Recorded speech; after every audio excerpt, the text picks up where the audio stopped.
Assalamualaikum warahmatullahi wabarakatuh. Bismillah walhamdulillah wassalatu wassalamu ala rasulillah Muhammad ibn Abdillah wa ala alihi wa sahbihi wa mawalah. Sahabat muslim yang dirahmati Allah, pertemuan kita hari ini, saat ini dan kedepannya kita akan membahas tentang hal-hal yang mendasar dalam ibadah kita sebagai umat Islam. Ini akan insya Allah bermanfaat buat kita yang baru belajar Islam, yang baru balik, yang baru mu'alaf, maupun yang sudah selama ini menjalankan ritual-ritual keagamaan kita. Kita periksa lagi bersama-sama tentang bagaimana ibadah kita. Bahasan kita terkait dengan hal-hal yang mendasar dari dalam ibadah kita. Kita awali dengan pembahasan salat, di mana dalam hal ibadah sebagaimana juga salat, puasa, zakat, haji dan seterusnya, setiap ibadah kita terkait dengan beberapa hal yang tidak bisa tidak kecuali harus terpenuhi, di antaranya syarat, rukun, dan menghindari hal-hal yang membatalkan. Dan kalau merujuk kepada ta'alim muta'alim, maka mengetahui syarat, rukun dan hal-hal yang membatalkan dalam ibadah kita termasuk di dalam ilmu hal. Ilmu yang wajibnya adalah wajib ain, fardu ain. Sebagaimana Rasulullah sallallahu alaihi wasallam bersabda, "Talabul ilmi fardhatun ala kulli muslimin wa muslimatin." Menuntut ilmu itu wajib bagi setiap muslim, baik laki-laki maupun muslim perempuan. Dan ulama mengurai tentang kefarduan, tentang kewajiban daripada menuntut ilmu ini. Ada ilmu-ilmu yang harus diutamakan. Kefarduan yang menjadi fardu ain wajib atas setiap individu untuk mengetahui yang disebut ilmu hal. Apa ilmu hal? Ilmu hal adalah pengetahuan yang harus dimiliki berkaitan dengan hal-hal yang berlangsung setiap hari dan kita jalani saat ini. Sebagaimana misalnya sholat. Kita sholat sehari semalam setiap harinya 5 waktu. Maka mengetahui ilmu tentang sholat yang berkaitan tadi kita bahas di depan, syaratnya, rukunnya, dan menghindari hal-hal yang membatalkannya, menjadi ilmu hal yang wajib atas setiap individu mengetahui dengan mendalam dan kokoh atas pengetahuan ini. Dan ini insya Allah kita sama-sama akan membahas itu. Kita bahas syarat, rukun, dan mengetahui hal-hal yang membatalkan. Apa bedanya syarat dan rukun di dalam ibadah kita? Misalnya di dalam sholat, syarat dan rukun harus terpenuhi.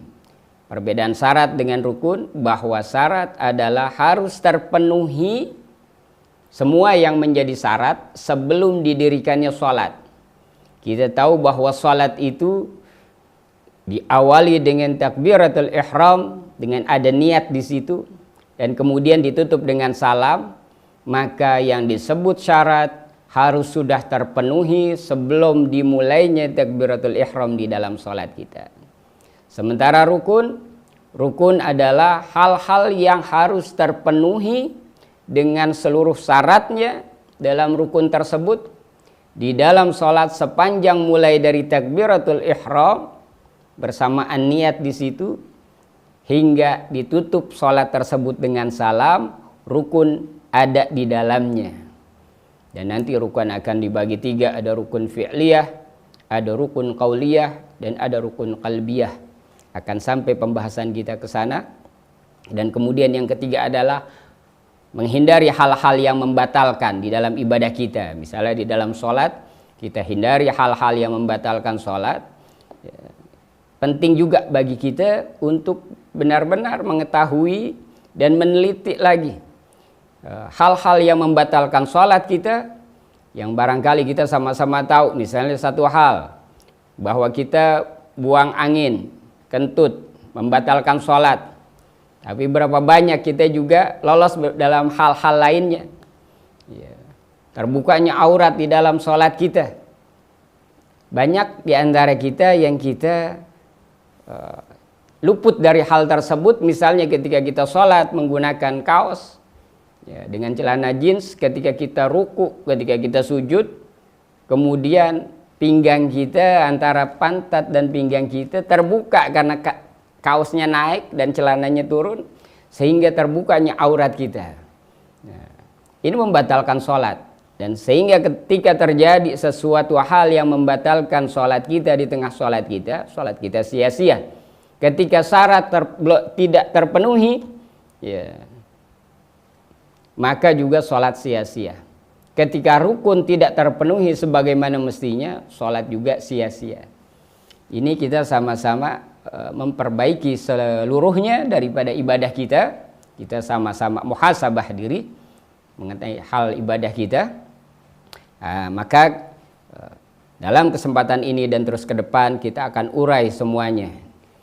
Sebagaimana di beberapa kitab fikih disebutkan jumlah berapa syarat, berapa rukun, dan berapa hal yang membatalkan. Misalnya kalau kita merujuk kepada kitab Safinatus Shalah yang disusun oleh Syed Abdullah bin Umar ibn Yahya al-Hadrami, yang kemudian disarahkan oleh Syekh Nawawi al-Bantani dalam Shulah Munajah, disebutkan bahwa ada 12 syarat sholat, ada 19 rukun sholat, dan ada 12 hal yang membatalkan sholat yang kita harus betul-betul mengetahui dan meneliti tentang hal ini, sehingga ibadah sholat kita persembahkan terbaik dalam keadaan sah kehadirat Allah subhanahu wa ta'ala. Sahabat muslim yang dirahmati Allah, yajibu alaihi an yata'allama surutus salati wa arkanaha wa mubtilatiha. Wajib atas setiap muslim, ya, setiap muslim yang balik mukallaf, untuk mengetahui syarat-syarat daripada salat, rukun-rukunnya, dan hal-hal yang membatalkannya. Dikatakan di dalam kitab Safinatus Shalah, fa surutuha isna asara, maka syarat sah salat ada 12. Al-awwalu, yang pertamanya, taharatus saubi wal badani wal makani minan najasati, suci pakaian, badan, dan tempat sholat kita dari segala macam najis. Sahabat muslim yang dirahmati Allah,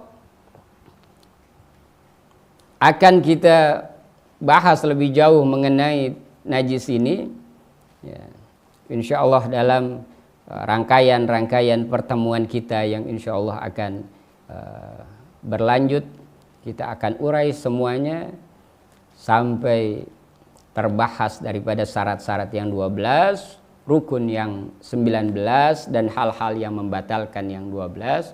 Insya Allah semoga Allah memberkahi kita dan Allah anugerahkan kepada kita keberkahan umur, berkah ilmu, dan berkah rizki, sehingga kita bisa terus bertatap muka walaupun melalui udara.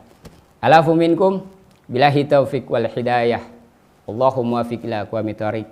Assalamualaikum warahmatullahi wabarakatuh.